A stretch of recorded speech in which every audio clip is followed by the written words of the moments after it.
আমার মাদ্রাসায় একটা ছেলে হিফজখানার ফর্ম ফিল আপ করেছে।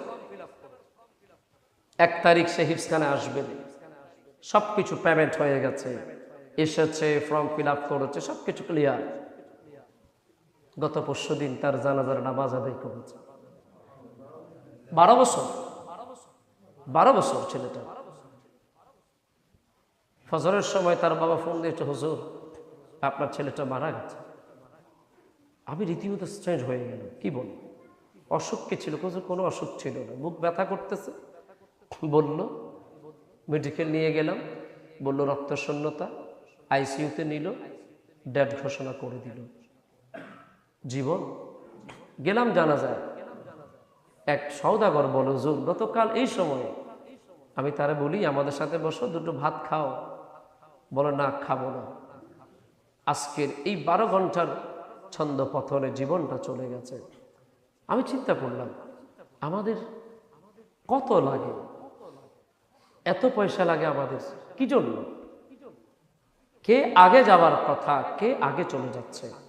12 বছরের সন্তানটা, আমি গিয়ে তার মাথার পাশে কোরআন শরীফ পড়লাম, তার দিকে তাকালাম আর ভাবলাম আল্লাহ তো আমাকে না চাইতে ওর তুলনায় অনেক বেশি দুনিয়াতে বাঁচিয়ে রেখেছে,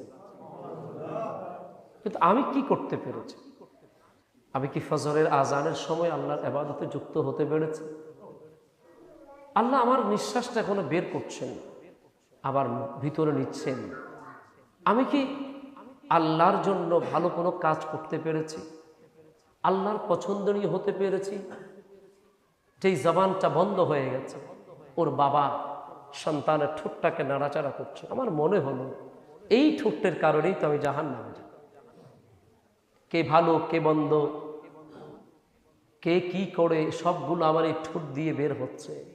আজকে এই ঠোঁটটা কোনো কাজে আসছে না, কথা বলছে না। এজন্য আমরা যা বেঁচে গেছি অনেক বেশি হয়ে গেছে। আসুন এবার একটু ফিরে আসি।